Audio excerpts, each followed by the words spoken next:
O criador do Batman, Bob Kane, disse uma vez: "Para mim, isso não é trabalho. Eu tenho sorte de ser pago para fazer algo que faria de graça." O meu convidado parece ser um desses sortudos que ganham para fazer o que amam e o faz muito bem. É um brasileiro, ou mais que isso, um gaúcho reconhecido no mundo todo. Agora ele continua o legado de Bob Kane com seu próprio gibi do Batman. Bem-vindo, Rafael Grampar. Muito obrigado. Obrigado por me receber aqui.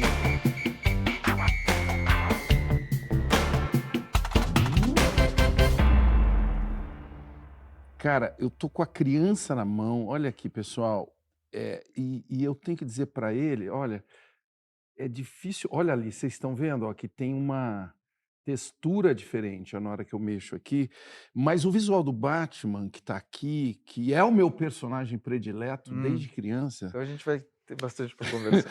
é, ele, ele tá vintage, mas futurista, mas de um futuro que parece que ainda não chegou, um negócio assim, não é não? Como que você descreve esse trabalho?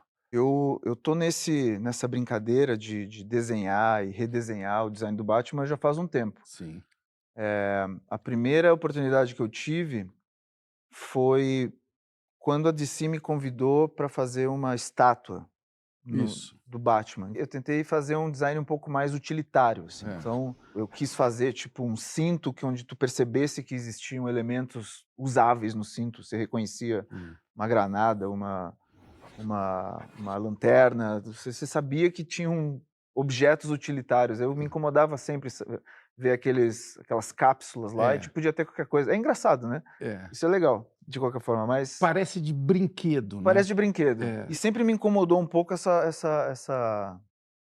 a cueca por cima da calça, né. sim.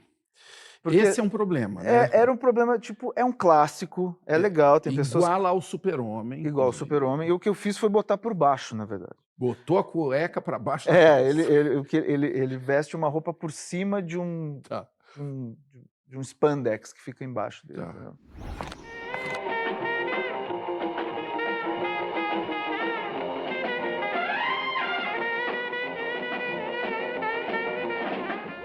Algum fã ficou bravo com isso, Não, não? pelo contrário, as pessoas gostaram bastante, Ufa, eu já vi cueca para dentro da calça, melhorou. gostaram até hoje, tipo, vejo as pessoas comentarem e tal, e eu acabei usando um pouco daquele design, mas a minha ideia para esse Batman, eu queria que ele fosse uma representação um pouco mais gótica e futurista, mas um pouco sexy ao mesmo tempo, assim, Hum. porque eu queria trazer um visual de um Batman que ele pudesse te assustar, mas ao mesmo Hum. tempo fazer você ficar atraído por aquilo. Para muita gente como eu, Hum. ele surgiu como uma coisa assim claríssima, quase uma comédia brega, que é o seriado da Que televisão. foi quando eu me apaixonei pelo Eu personagem. também, naquele seriado, não Eu é? eu achava muito bom. Que tinha aqueles socos com os E letreiros. assim, ó, se você for pensar, aquela série é é a série mais próxima de uma história em quadrinhos possível, porque na época os quadrinhos eram muito parecido com aquilo. É, Então a adaptação era muito fiel. é.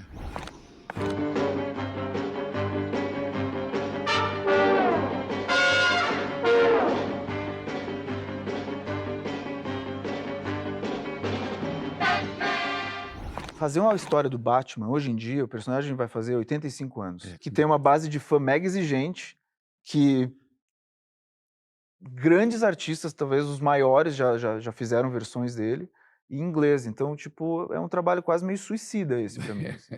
Imagina o frio na barriga, que Ah, é. rolou e tá rolando E ontem agora, né. rolou esse frio na barriga, dizendo assim: "Cara, o que que eu fiz?" Ah, Como que vão receber o meu é, filho, né. porque pode ser tipo é, cara, pela repercussão que tá gerando, ou pode acabar com a minha carreira ou pode, tipo, né, tipo, pode ser um momento muito mágico na minha carreira. Vamos ver o que vai acontecer. O próprio Jim Lee falou isso pra mim, que o design do Batman como é que ele falou? É sexy e grotesco, uma coisa assim. Conta quem é o Jim Lee. O Jim Lee hoje é o presidente da DC Tá. Comics. Jim Lee, como artista, ele é, tipo, um dos artistas mais renomados dos quadrinhos americanos. Ele tem na biografia dele, como o artista que desenhou o gibi mais vendido da história do É. mundo. Foi 8 milhões de cópias, foi X-Men 1. Referência, Sim, copiado demais nos anos 90. Hoje em dia ele é o presidente da DC. da DC. Como é que você explica para quem não te conhece quem você é e o que você faz? Tá. Eu sou nascido em Pelotas, Rio Grande do Sul. Tenho essa paixão de histórias em quadrinhos desde criança.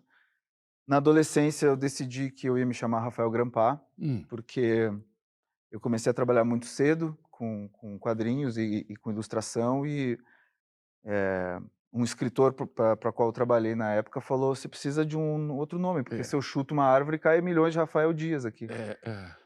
E aí, de alguma forma, surgiu esse nome, Rafael Grampar. Da onde? Cara, para cada pessoa eu conto uma história diferente, assim. Então minta para mim. Li isso num livro, que era uma expressão em inglês, eu não falava inglês. Eu achei a escrita muito bonita e tal, me pegou, você sabe quando se destaca, assim? Acabei escrevendo e adaptei aquela expressão para mim e comecei a dizer para todo mundo que era o meu nome. Eu sou o Grampar. Sou o Grampar. Para minha mãe, me chama de Grampar. Que eu sou o Grampar. E virei o Grampar. When them guns outside, little bitch, you better be ready. When them guns outside, little bitch, you better be ready. When the stars align, little bitch, you better be ready. Quando a gente é criança, a gente gosta de história em quadrinhos de um jeito visceral, né? E depois acontece o quê? A gente emburrece e esquece isso? Muita gente?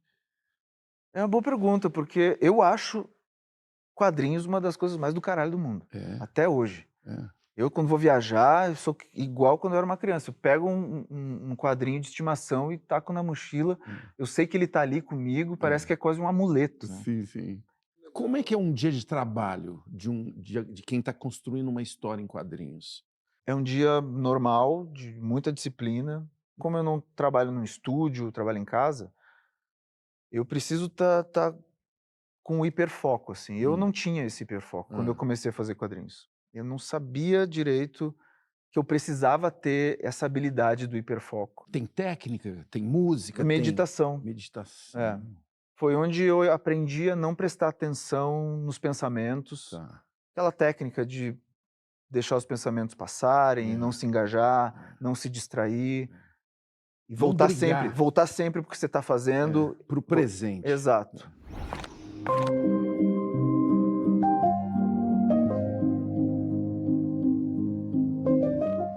Na contracapa já tem uma pista daquilo que a gente estava falando, dessa coisa sombria, né? Sim, sim. Quando você procura sua sombra, você vai para o abismo, ela te leva para o a tradução aqui no Brasil ficou mais ou menos: quando você caça a sua própria sombra, acaba-se num abismo. Eu queria entender se essa frase te inspira, Sim, muito. Ou o abismo te inspira. Cara, essa história eu acho que ela é um pouco pessoal, de certa forma. Quando eu ganhei Greenlight, eu fiz um pitching, né? Sim. E eles me Você deram... propõe e os caras falam, tá aprovado. Isso. Eu tive uma reunião com a DC, eles me perguntaram: o que você quer fazer agora, depois de trabalhar com o Frank Miller? Em 2019 eu lancei com o Frank Miller o Golden Child, que é um spin-off ali da série, ali, o 4º capítulo da série dele, Cavaleiro das Trevas. Logo depois disso, a DC me perguntou o que você quer fazer. Eu lembro muito bem do editor dizer: olha, depois de trabalhar com o Frank Miller, eu acho que você tem que escrever a sua própria. Acho que depois de desenhar para o Frank Miller vai ser difícil você... pode ser um downgrade se você escrever para outro escritor. Acho melhor você... Conta quem é o Frank Miller. Cara, o Frank Miller... Acho que o Frank Miller é o maior nome dos quadrinhos vivo hoje em dia, americano. Ele trouxe uma narrativa, um jeito de contar a história mais adulto, mais realista. Então ele foi um revolucionário, o cara é um artista visionário, tipo, é um gênio das histórias em quadrinhos. Super amedrontador trabalhar com ele também. Eu imagino, além do que o cara te adotou. Cara, bom, isso é talvez o que pareça, assim, né? Porque a nossa relação, ele é muito respeitoso e ele é um cara muito generoso ao mesmo tempo. Ele virou meu mentor ali, né? Eu, inclusive, chamo ele, tipo, de sensei. Quando eu Legal. brinco assim, chamo ele É de um sensei. mestre, né? Ah, Zezé, por que você não me leva junto pra longe daqui? Igual você faz com o Luiz. Tato dos trovões!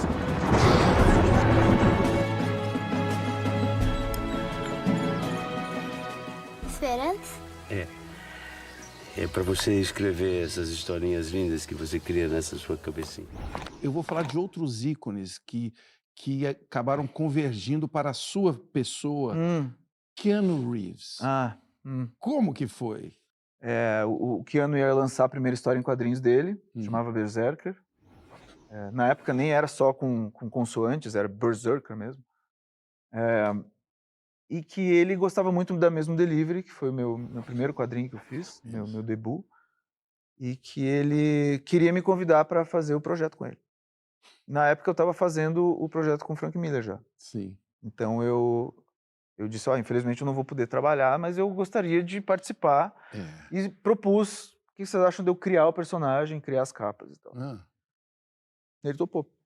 Que coisa, hein? Keanu Reeves, na época ali, ele é uma grande estrela. Sim. Quando que você vai ter a chance de conhecer uma grande estrela dessas? Assim? Então, eu já tinha essa experiência de trabalhar com o Frank Miller, que é um gênio, que para mim já foi surreal. Meio que me preparou um pouco também para esbarrar numa figura e dessa. saber como agir com essa galera que é muito gigante, assim. Mas deu tudo muito certo. Ele é muito sangue bom e gente boa e humano.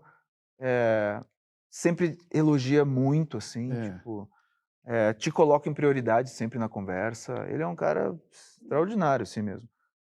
E concluí, fiz o projeto com ele, Berserker, virou o quadrinho mais vendido do século. Olha aí. Por causa dele, né? Ele é a bomba atômica, né?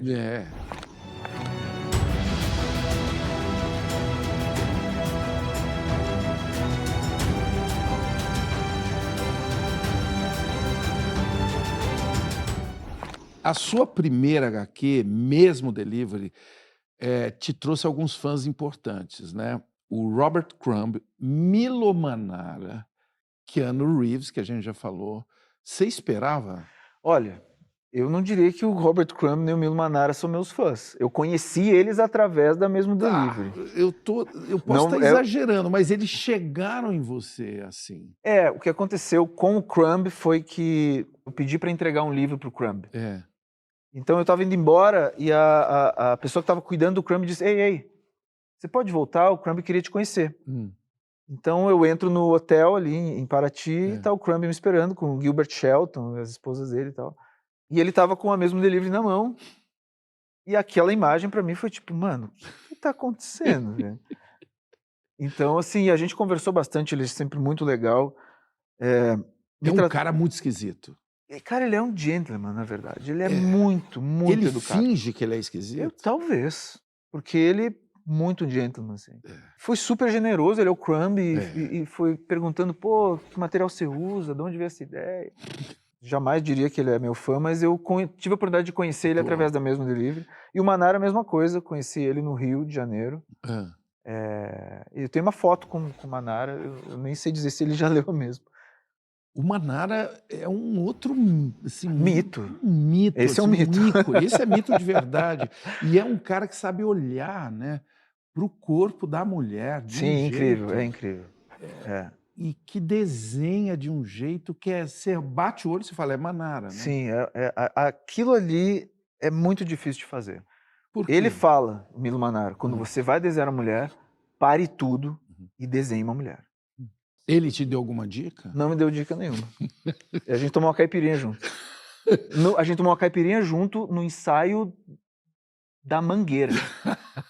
Isso é mais legal do que... Isso é cena... Isso é mais legal.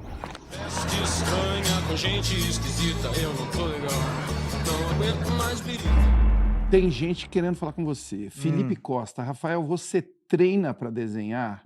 Ou o traço vem de forma natural mesmo quando é algo novo? Treinei muito para desenhar.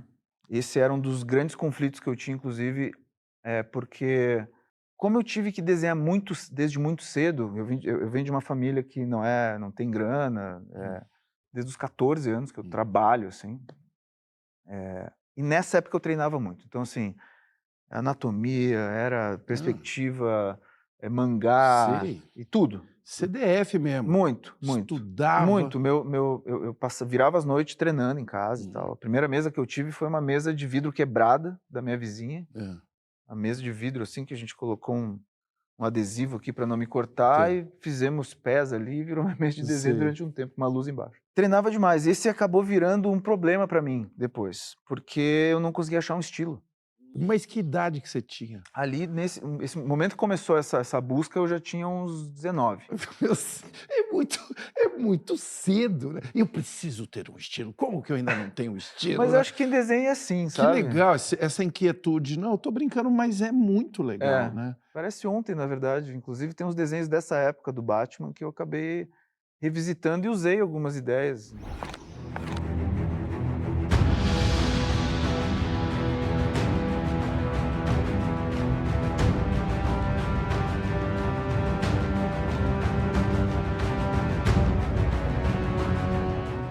Eu gosto dessa técnica que eu faço, mas eu gosto de desenhar desse jeito, eu gosto desse movimento, mas não gosto dessa textura. Foi uma forma até um pouco controlada, eu digo para você, porque eu não queria ter um estilo mainstream Tá, e nem muito underground, eu queria achar algo no meio tá. para eu poder circular onde eu quisesse, isso me dá uma liberdade, né?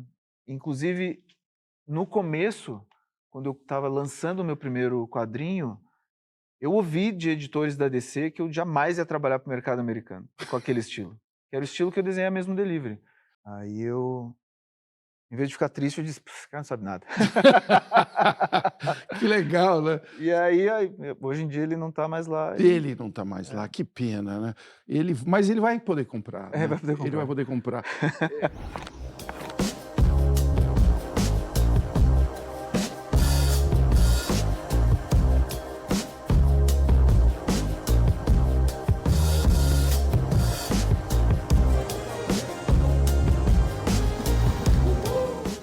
Eu acho que deve ter gente nos vendo que gosta de quadrinhos desde criança, mas que precisa de uma atualização. Vamos fazer uma lista de favoritos rapidinho, assim? Cara, eu gosto muito do Vampiro que Ri, do Soichiro Maru. É um quadrinho perturbador. Não espere ler um quadrinho infantil. Tá. Se você gosta de filme de terror, como eu, você vai amar.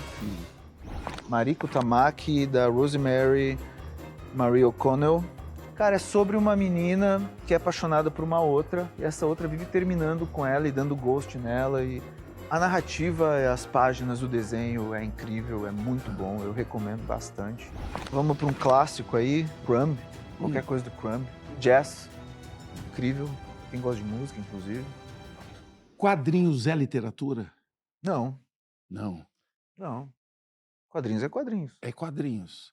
A Academia Brasileira de Letras pensa assim também, não quis o Maurício de Souza lá. É uma opinião pessoal minha, entendeu? Eu não odeio cagar regra para qualquer coisa. Mas eu não acho que quadrinho precisa ser comparado à literatura para ter sua própria grandeza. Sim, boa. Entendeu? Eu não acho. Eu acho que quadrinhos têm a sua grandeza, têm seus brilhantismos e seu valor artístico, porque é parecido, mas é completamente diferente. Claro. Ler e fazer uma história em quadrinhos e escrever um livro é completamente diferente. Merece estar numa Academia Brasileira de Letras. Na minha Academia de Letras da vida, ela já está há muito tempo. No próximo bloco, uma conversa de gente grande sobre a necessidade de heróis na vida da gente. Até loguinho.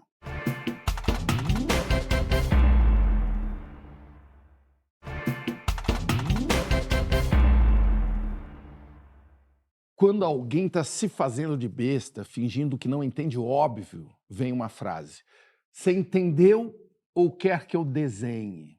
O trabalho do meu convidado, o quadrinista Rafael Grampar, parece a serviço dessa necessidade humana. Ele usa histórias fantásticas de heróis e vilões, realidades alternativas, para desenhar a realidade, para hackear a realidade. Você concorda, Grampar? As histórias em quadrinhos, elas têm esse poder, assim, de fazer você mergulhar numa visão completamente diferente, que não é e não precisa ser realista. É uma forma de entretenimento muito individual, né? Você nunca vê duas pessoas lendo uma história em quadrinho. Né? Você mete a cara num quadrinho e você tem aquele teu momento, né? É um embarque, né? Quando o quadrinho é um convite para navegar mesmo. O que um personagem precisa para ele ser um super-herói? Cueca por cima da calça. Eu acho que... Não mais. Não mais. Basicamente, né, quase todos os super-heróis eles têm um trauma, né, sofreram um trauma, acabam virando super-heróis meio que sem querer, meio por uma necessidade, ou meio por acidente. Isso é uma discussão que eu já tive outras vezes sobre o que o Freud trouxe na época lá, de que nós somos o resultado dos nossos traumas, né? Parece que isso acabou refletindo nos quadrinhos. Nós somos o que a gente superou deles. Né? Exato. E parece que os super-heróis são um pouco disso, né? Eu queria super-heróis que fossem super-heróis por aspirações, não por traumas, né? Poderiam ser os hyper-heroes em vez de super-heroes. E que tem superpoderes, né? E que tem superpoderes, mas porque querem ter superpoderes. Porque são capazes de atingir os superpoderes, treinar e alcançar o superpoder. O Batman, qual é o superpoder dele? Ele é rico. É um rico com trauma. Tipo isso. We were in this together. And then you were gone. Now there's evil rising. The Batman has to come back.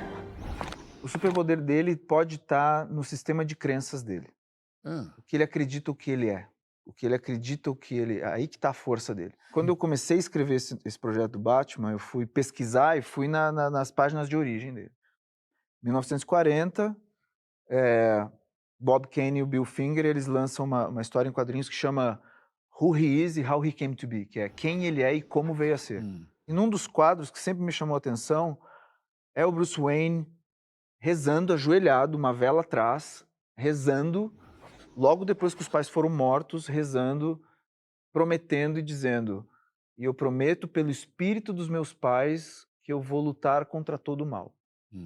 No final dessa página tem ele pensando, ele pensa, os criminosos são supersticiosos, e de repente entra um morcego pela janela, e ele diz, um presságio, e é um morcego, ele diz, vou me tornar um morcego. Ou seja, quem que é supersticioso? É um personagem que faz promessa para o espírito dos pais e se torna morcego por causa de um presságio. De um sinal, né? Então, assim, esse personagem, ele tem uma relação com algo que ele não vê, com algo que ele acredita, que fez ele virar o Batman. Fé pra quem é forte, fé pra quem é foda, fé pra quem não foge a luta, fé pra quem não perde o foco. Gargoyle of Gotham surgiu por conta disso que eu encontrei e se relaciona muito comigo, porque eu tenho esse interesse muito grande e vivência também com fé. Uma busca espiritual. Desde criança, desde de adolescente. A fé sempre esteve muito presente em todas as ideias que eu tenho, de alguma forma tentar entender o que a narrativa faz acontecer dentro de um ser humano, para ele acreditar naquilo, isso me interessa demais. A força do que a gente acredita pra mim, Para mim, esse é o superpoder do Batman. Cara.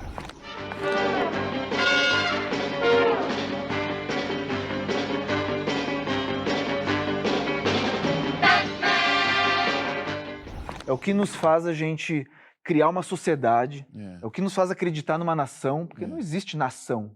Existem as pessoas da nação. O superpoder do Batman é o mesmo que você e eu a gente tem. Se você for pensar um pouco nas atitudes do Batman, de como ele resolve as coisas, pode ser que ele esteja mais para um vilão do que para um herói. O limite dele, o que não faz ele cair para um lado completamente, é essa promessa que ele fez. A promessa que ele fez para os pais dele é o que torna ele um herói. Eu brinco lá com o pessoal da DC que essa história que eu estou contando é quem ele é e por que veio a ser. Colocar o Batman na berlinda. De várias maneiras. Vai provocar o Batman. Eu vou provocar o Batman. Tipo, precisamos falar sobre o Batman.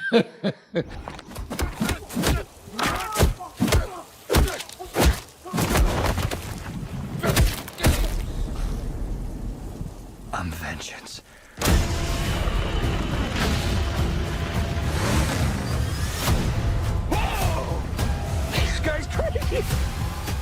Eu vou mostrar uma imagem que, assim, são várias, tá? Sempre me fascinou a imagem da gárgula, né? O que me fascina na gárgula, na verdade, é mais o mito É. que foi criado, Conta. que é que a gárgula é um demônio, Isso. que ela fica na frente das catedrais para afastar o mal. Afastar uma, ela fica de olho ali, né? Exato. Olhando. Exato. Tem um prédio em Nova York que eu sou fascinado, que é o Chrysler Building, né? Sim. Que tem essas Que tem uma gárgula. Eu sempre achei que o Batman morasse lá. A primeira vez que eu vi esse prédio, eu Mas falei... gárgulas Art Deco, né? É. São umas águias, E assim. é um prédio de alumínio. É um muito prédio lindo. Esquisitíssimo, Muito lindo. assim. Essa imagem, meu amigo... Essa imagem... Conta aí. E é assim, isto não é um pesadelo. Esta é a noite densa dentro de mim. Que é isso, cara? Esse personagem que você acabou de mostrar é um dos vilões que eu criei pro Batman. Ele chama Krytoon. E ele é um personagem que a maior característica dele é que ele é obcecado por esses desenhos animados antigos, Robert Rose, que chama. E ele tenta replicar as violências daqueles desenhos animados na realidade. E outra característica muito forte dele é que ele chora antes de cometer algo muito terrível. Então, se tu vê ele chorando, cara, Sai rapidinho. vaza. Ele tem sentimentos em Esse relação... personagem ele é muito importante nessa história, pra mim também, de certa forma, porque ele é um vilão que o que ele representa é totalmente ao contrário do que eu mostro que é a sociedade em Gotham, né? Sim, Que é um pouco, eu acho que é a sociedade em geral, a hipocrisia. tá. As pessoas não mostram quem elas são, elas usam máscaras na sociedade o tempo inteiro. Ah. Ele não se importa em mostrar, inclusive, os seus traumas e Os seus sentimentos, os né? seus sentimentos e não deixa de fazer aquilo que ele pensa de mais horrível. Ele sabe o que ele está fazendo não é uma coisa boa e ele sabe que é incapaz de evitar aquilo, porque aquela é a natureza dele. Foi um personagem que eu achei para contrastar com o Batman, porque na minha história existem coisas que o Batman, a natureza dele, incitam ele a fazer e ele não se permite a fazer. Então a história vai para um viés onde o Batman ele vai se conhecer, né? Então nesse primeiro capítulo eu entrego um Batman um pouco mais parecido com o Batman que você conhece já, com um conflito que ele acredita que precisa matar com a identidade de Bruce Wayne para poder se dedicar 100% com um protetor de Gotham que está ficando cada vez pior o tempo inteiro. Que ousadia, né? Que proposta que você fez aí pro pessoal da DC. Eu me preparei de certa forma para esse projeto durante os anos, né? Eu fui entendendo melhor o meu estilo, entendendo melhor o meu tempo que eu precisava de trabalho, eu estudei muito e para chegar no momento que eu entendi, bom, é agora que eu largo Agora essa deixa comigo. flecha. Eu vou dar uma ideia para eles o quanto que você esperou a hora, você recusou um convite da Marvel. Só isso, né? Isso foi lá no início. Como que foi isso? A Marvel me convidou para desenhar o Iron Fist, que é o Punho de Ferro.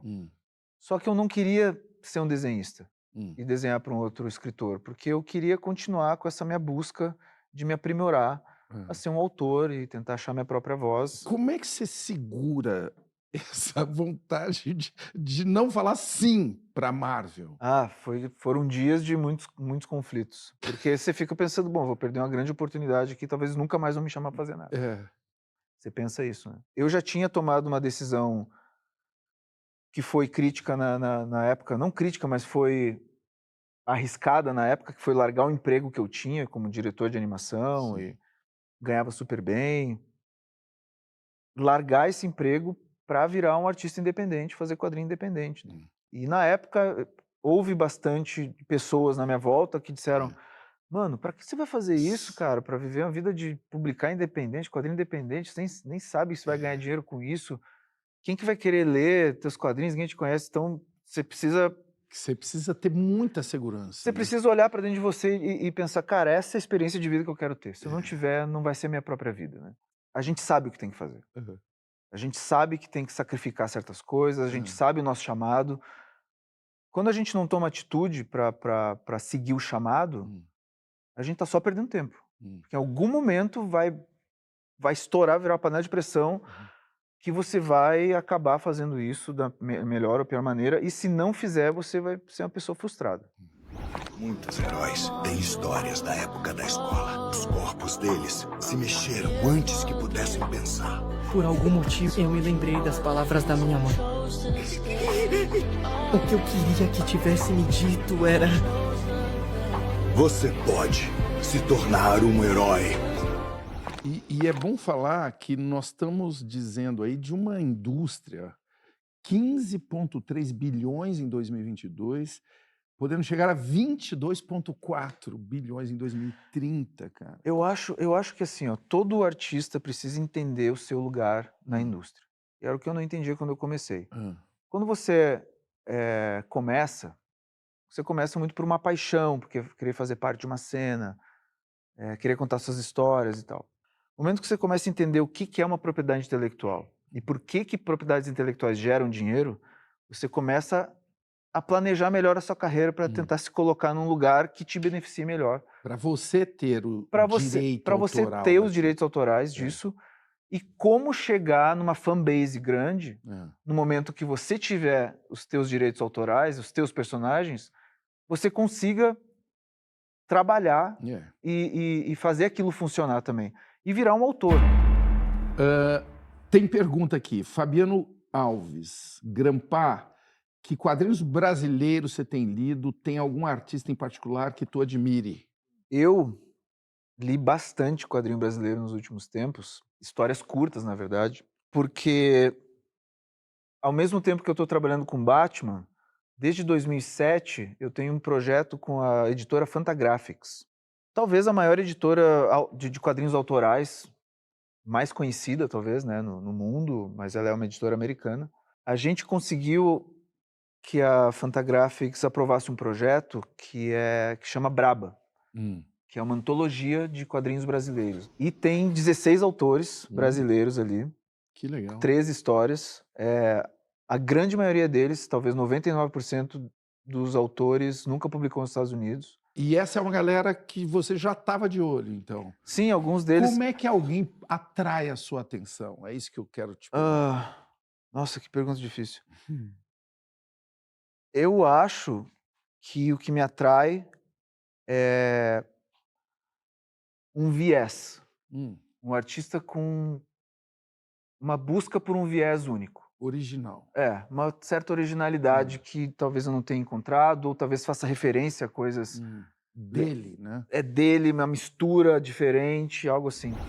Hay catástrofes naturales, ambiciones excesivas y tendencias egoístas que vemos todos los días en las noticias. Pero si el mundo es una porquería, ¿quién me explica la obra de Paco de Lucía, Frida Kahlo o Charly García, la cantidad de canciones que curan nuestras heridas? Por eso, el mundo sí es bastante feo. Pero paradójicamente es igual de bello por los valientes que lo sufren y transforman eso. Quero falar sobre ainda aquela coisa de desenhar a realidade para a gente entender. O Cavaleiro das Trevas, a Criança Dourada, tinha Trump, Bolsonaro, Greta. Como foi a decisão de misturar quadrinhos com política real, com o mundo real da política? O DNA do Cavaleiro das Trevas, do Miller, ele já tem um viés político, né? Quando ele mandou o plot da história, porque foi assim que a gente trabalhou, ele não mandou um roteiro dividido em páginas, em quadros, em textos. Ele mandou um plot, uma história descrita, onde eu olhei para essa história, dividi em páginas, acrescentei cenas e coisas assim. E lá existia uma manifestação contra um governador Trump-alike. E ali eu disse, epa, bola que vamos expandir esse negócio aí. Entendeu? Então eu sugeri para ele de fazer, realmente colocar um pouco mais assim de política ali. Na hora que eu coloco o Bolsonaro, ele é um apoiador do Trump, eu sou brasileiro, então é meio que lógico assim, eu ter essa referência. Mas a frase que eu coloco dele na HQ é uma frase dele. E a frase é assim, eu gostaria que todo homem de bem tivesse uma arma em casa. E eu lembro que quando isso saiu no Brasil, vários bolsonaristas me xingaram por aquela frase. Você tava É como se eu estivesse exagerando. se eu estivesse inventando Meu aquilo, Deus. entendeu? Por que você tá rindo, Caetano? É do Bolsonaro, o Eduardo Bolsonaro falando inglês. Na Fox News. É genial. E o cara da Fox News olhando pra ele. Mas essa é a grande ilusão, né? Desses mitos. Aliás, é uma bandeira, né? Chamar o cara de mito, né? É surreal, na verdade. Tipo, se tu tenta desenhar essa realidade num quadrinho, você tá exagerando. Parece exagero, né? Esse vilão não existe. Você tem medo de ser cancelado pelos fãs do Super-Homem, do Batman? Cara, eu acho um pouco de exagero toda essa história de cancelamento, assim. Ah, E eu acho também que não tem como evitar você, de alguma maneira, receber crítica. é. Eu já tive tretas na internet, mas é mais como um xingamento no trânsito, assim, sabe? Cê- Nananã, bebê, nananã, Você aí aprende passa. o quê disso? Você aprende que ninguém te prepara pra internet. Tipo, tu te prepara a vida inteira como roteirista, como desenhista e tudo, tenta aprender o máximo que você consegue pra se virar, ganhar dinheiro com o teu sonho, mas ninguém te prepara pra internet. Não tem jeito. A internet, ela é um poltergeist. Ela é. Nem o Chico Buarque está preparado. Esse rapaz aqui, o Rafael Grampá, amigo do Frank Miller, ganhador de Oscar de quadrinhos, ele atravessou uma longa estrada de Pelotas até Gotham City. Detalhes no próximo bloco. Até mais.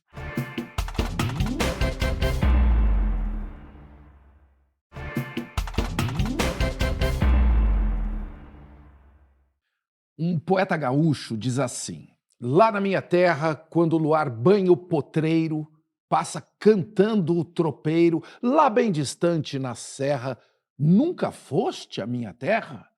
O poeta é Lobo da Costa e a terra dele é Pelotas, o mesmo lugar de nascimento da dupla Cleiton e Cledir, do governador Eduardo Leite e do lendário Adelir Antônio de Carli, mais conhecido como Padre do Balão, e também a terra do meu convidado, o quadrinista Rafael Cara, Grampá. isso é incrível. O Padre do Balão é pelotense, velho.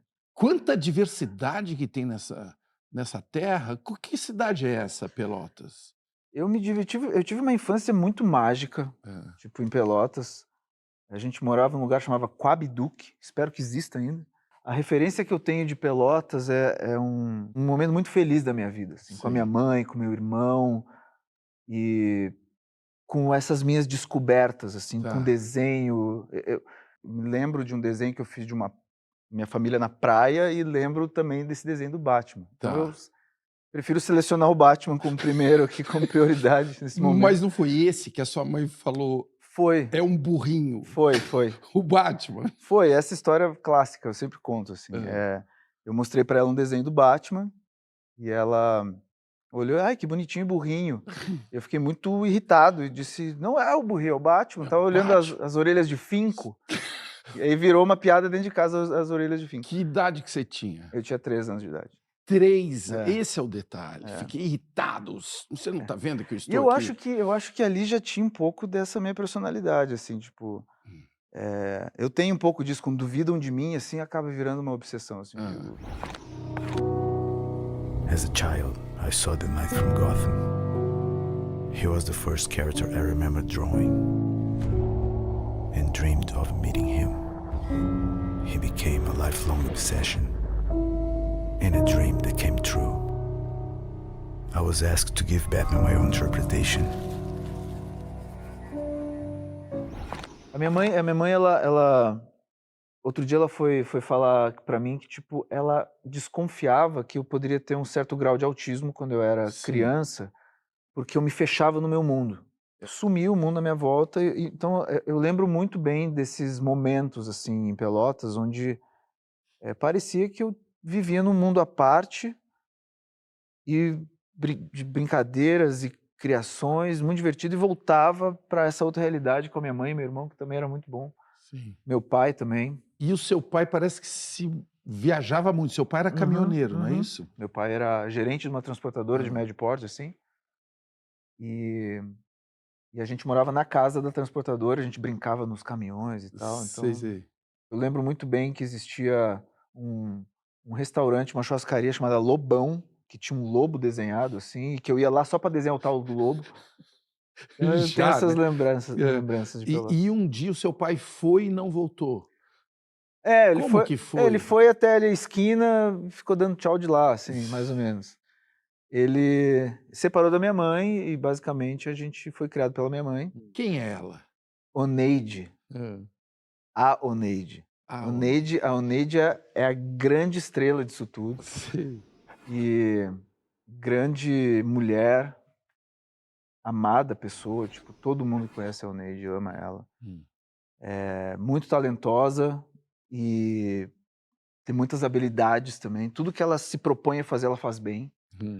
E tem muita habilidade com as mãos também, então talvez eu tenha puxado isso dela. E ela te apoiou Ela me apoiou muito. quando você começou a desenhar e... Cara, me apoiou muito.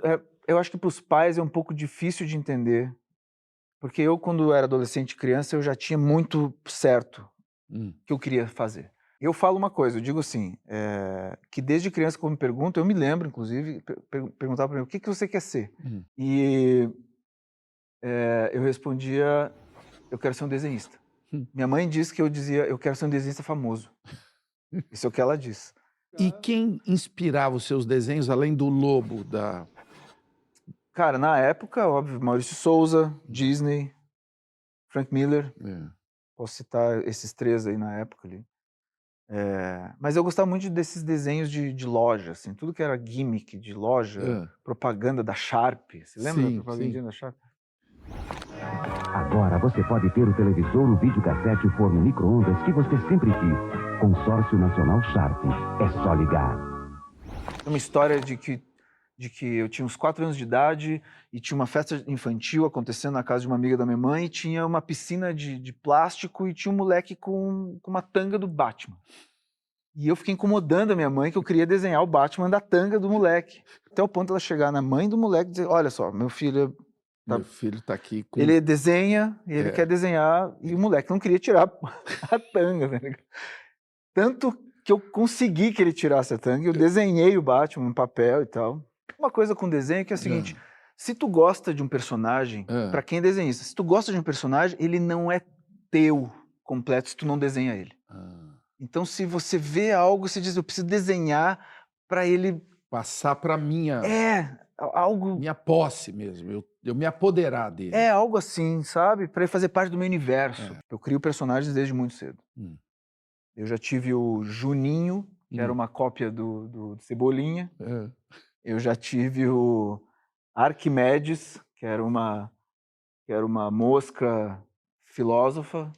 Eu já tive uns personagens bem merda, assim.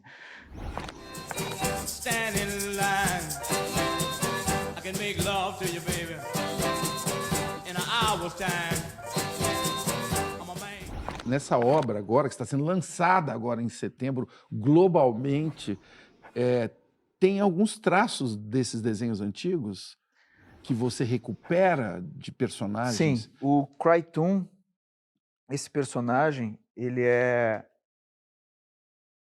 Eu trouxe um pouco de um personagem que eu tinha quando eu tinha 19 anos, chamado Pierrot. Que era um personagem sobrenatural, que era um amigo imaginário de uma criança, e ele era baseado num boneco de Pierrot que ela tinha, né? Eu gostava muito daquele personagem, nunca consegui usar.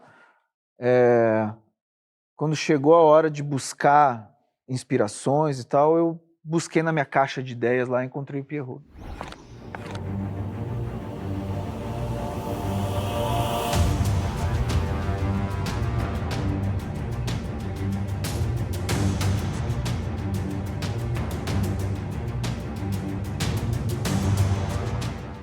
As suas histórias têm bastante crenças, como você falou. Você chegou a se dedicar, a ser crente? Sim, eu fui crente. Teve uma vida religiosa? Eu tive. Com que idade? Dos 13 aos 18. Nossa, bastante. Estudei a Bíblia bastante. Em qual igreja? A Igreja Luterana da Renovação, lá em Cachoeirinha, do pastor Claudemar.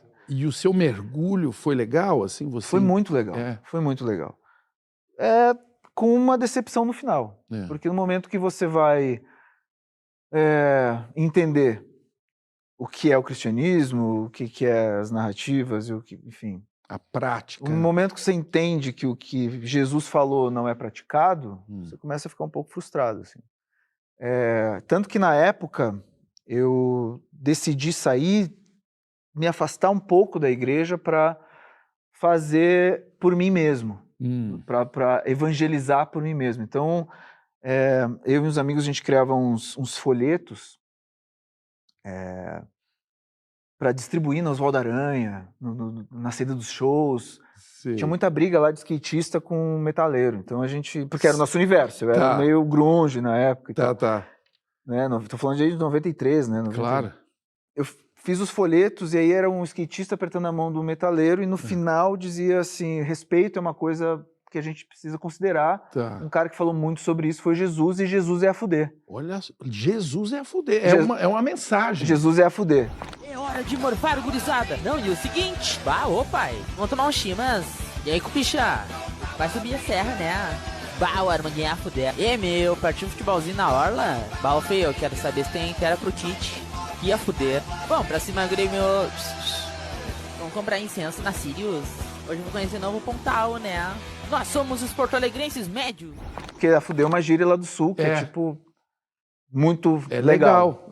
Quando isso chegou no Gideão da igreja lá que eu fazia parte, ele me chamou num canto. Falou, isso aqui não dá. Essa expressão aqui não pode. Não, você não pode fazer isso. Daí eu falei, não, mas tá na Bíblia aqui, ó. Se não me engano é Coríntios. Me fiz de Efésio para ganhar os Efésios, me fiz de Romano para ganhar os Romanos. Pô, tô falando a gíria da galera que tá falando pra... não, mas não, aí eu acho que não se aplica. Peraí, mano, 2 pesos, 2 medidas, então... Saiu da igreja. É isso simbolicamente, eu conto isso simbolicamente, porque a história é um pouco engraçada, mas na verdade foi eu começando a amadurecer e entendendo sobre fé, sobre as narrativas, sobre a grande conspiração que é essa bondade que criaram, que colocam pra gente. Hipocrisia, né? Hipocrisia, exato. Essa bondade que, desculpa, foi criada uma bondade mascarada. Sim. You are justice. Please do not lie. No seu primeiro emprego, 14 anos, você trabalhava para uma empresa de bandeiras. O que é isso, esse trabalho? Chamava uma empresa heráldica. Né? Desenho mesmo, de bandeira. Desenho de bandeira. Eu fazia os brasões da bandeira. Se eu não me engano, eu fiz uma bandeira no município do Rio Grande do Sul chamado Arvorezinha, que é o que eu me lembro. Acho que da Praia de Imbé, cheguei a fazer também. E eu fazia as bandeiras, eu desenhava os ícones, né? Tinha aqueles livros com vários modelos a seguir, então se escolhia, tipo, aquele tigre assim. Você criava bandeiras? Eu criava as bandeiras, desenhava no papel vegetal, depois a gente passava para uma tela, fazia o silk screen, fazia várias bandeiras, mandava para o município que eles encomendavam, tipo, 1000 bandeiras, por exemplo. E aí você vem para São Paulo. O que você veio fazer em São Paulo? Eu vim para São Paulo trabalhar num estúdio de animação aqui. Foi a convite de um estúdio de animação. Eu fiz um clipe para uma banda lá do Sul chamada Bideu Balde, que eu acho que vocês... Bideu Balde, claro. As cores bonitas. As cores bonitas. As cores bonitas. Lá, lá, lá, lá. Carlinhos, grande Carlinhos Carneiro, me convidou para fazer um clipe. Eu disse que eu sabia fazer o clipe, não sabia. Dei um jeito, fiz o clipe. Lançou, fomos indicados no VMB na época para direção de arte. Sim. Um dos donos desse estúdio viu durante a madrugada o clipe passando, ligou para a MTV, pegou meu contato e me chamou para fazer um trabalho aqui, perguntando se eu era capaz de fazer aquilo, se eu mexia nos softwares, eu falei que sabia, mas não sabia. E às vezes nesse processo de aprender, na urgência de aprender, você vai aprender um jeito teu. E muitas vezes esse jeito teu pode ser, tipo, bem útil para outras pessoas. Assim, pô, você achou um atalho aqui, né? Muitos atalhos são encontrados assim. Né? O que você diria a meninos e meninas que estão pensando em iniciar uma carreira? Aproveitem, porque quadrinhos é muito democrático. Tenta entender o que está acontecendo no Brasil, toma coragem. Se tu não consegue fazer 50 páginas, faz 5. Se tu não consegue fazer 5, faz uma tira. E assim você vai. Vai aos poucos, mas não deixe de fazer. E para você criar uma cena que se passa dentro de um quarto ou em Marte, o orçamento é o mesmo. É o mesmo. Né? Sonhar alto e sonhar baixo é o mesmo É preço fazendo quadrinho. É o mesmo preço. A criatividade é o limite, literalmente, né?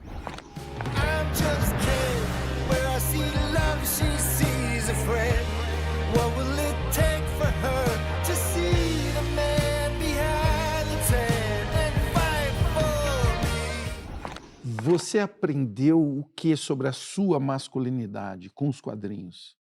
Eu aprendi que pode ser uma coisa meio perigosa. Tipo, você ter uma mídia que é composta apenas por homens. Assim. Durante muito tempo foi. Narrativas criadas só por homens e viés masculinos. É perigoso, eu acredito. Não sei se eu aprendi isso com a minha masculinidade, mas isso é uma forma de responder a tua pergunta. É limitado, né? Além de perigoso. Muito limitado. Você só tem homens contando as histórias? Os homens vão acabar contando histórias a partir do seu ponto de vista, seus interesses. Quais são seus heróis favoritos? Heróis favoritos. Cara, eu diria que Maurício de Souza é um grande herói para mim. Porque eu acho que se não tivesse sido ele, eu não teria tido a experiência com quadrinho que eu tive quando era criança, me identificando com as brincadeiras, com o cenário, apesar de sempre, às vezes, ter um cenário que é só um muro do nada, assim, que é para o Cebolinha escrever Mônica Dentuça. Mas, enfim, o cenário parecido com o Brasil, com linguagem brasileira, é diferente de você ler a história da Disney. Então, ele foi um grande herói para mim. Cascão, aonde você pensa que vai? Não queria usação? Toma! Aonde você quer chegar? Eu quero conseguir estender ao máximo minha oportunidade de continuar criando. Então, todo o esforço que eu faço tem esse objetivo. Até eu dizer chega, porque desenhar e viver para mim é meio parecido. Assim. Rafael Alexandre Claudino Dias, o que é a vida? Bom,